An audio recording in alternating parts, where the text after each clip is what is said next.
চারিদিকে বৃষ্টি। এই বৃষ্টিতে একটা মাছের দুর্দান্ত রেসিপি করব। তো তোমাদেরকে সেই দুর্দান্ত রেসিপিটা অবশ্যই দেখাবো।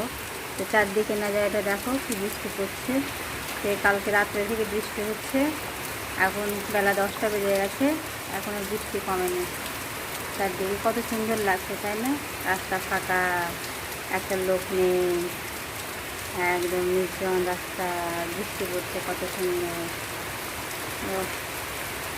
দারুণ।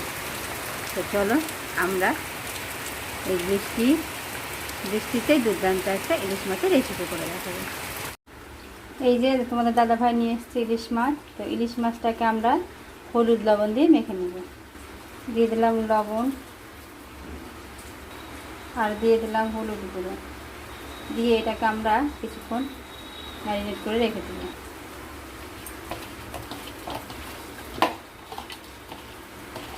ইলিশ মাছটা হলুদ লবণ দিয়ে ম্যারিনেট করা থাক, এই ফাঁকে আমরা মশলা রেডি করে নেব।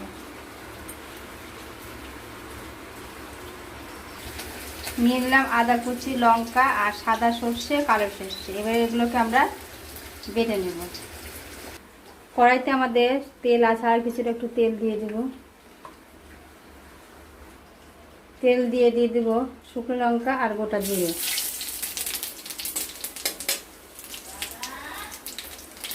তার সাথে দিয়ে দেবো জিরের গুঁড়ো আর হলুদ গুঁড়ো তেলের উপর দিয়ে এটাকে নাড়াচাড়া করে সামান্য একটু আঁচটা কমিয়ে দিলাম। এবার এতে দিয়ে দেবো জল। এবার দিয়ে দিলাম আমরা জল।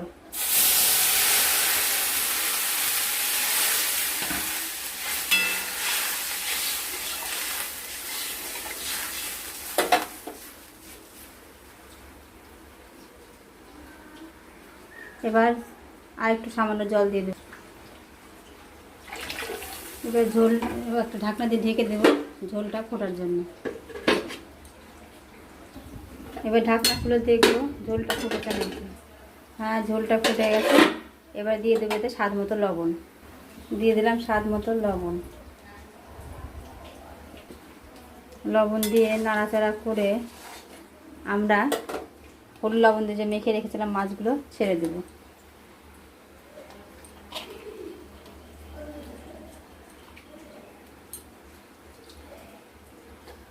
আর তার সাথে দিয়ে দেব 3টে কাঁচা লঙ্কা চেরা। এবার এটাকে আমরা ঢাকনা দিয়ে ঢেকে রেখে দেব। এই 7-8 মিনিট ঢাকনা দিয়ে ঢেকে সামান্য আঁচ কমিয়ে রেখে দেব। এবার আমরা ঢাকনা খুলে দেখব।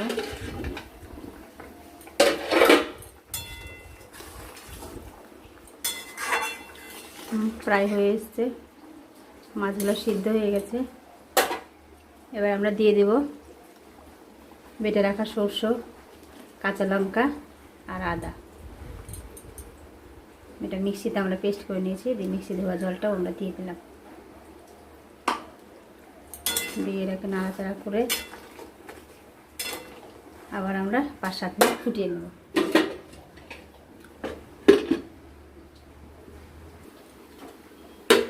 এবার আমরা ঢাকনা করে দেখব,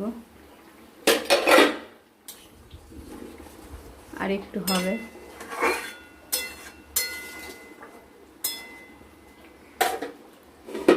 আবার ঢাকনা দিয়ে ঢেকে দেব।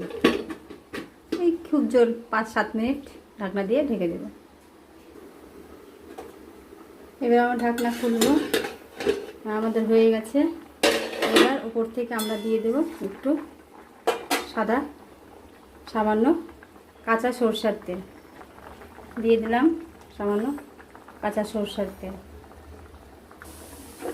ইলিশ মাছের এই রেসিপিটা কেমন লাগলো আপনাদের অবশ্যই কমেন্টে জানাবেন, আর পারলে একবার বাড়িতে অবশ্যই ট্রাই করে দেখবেন। তো এটা হয়ে গেলে এবার অফ করে দেব। অবশ্যই একবার ট্রাই করে দেখবেন। আর আমার ভিডিওটা যদি ইউটিউব থেকে দেখে থাকো আর ভিডিওটা যদি ভালো লেগে থাকে তাহলে অবশ্যই একটা করে লাইক, শেয়ার ও সাবস্ক্রাইব করে দেবেন। আর যদি ফেসবুক থেকে দেখে থাকেন আর আমার ভিডিওটা যদি ভালো লেগে থাকে তাহলে অবশ্যই একটা করে লাইক, শেয়ার ও ফলো করে দেবেন। আর সত্যি আপনারা একবার কিন্তু বাড়িতে অবশ্যই ট্রাই করে দেখবেন। এবার এটাকে আমরা নামিয়ে নেব। কেমন লাগলো এই পাতলা ঝোল ইলিশ মাছের কাঁচা সরষে দিয়ে, খেতে কিন্তু সত্যিই দুর্দান্ত। তো রেডি আমাদের ইলিশ মাছের পাতলা করে ঝোল সরষে দিয়ে কাঁচা।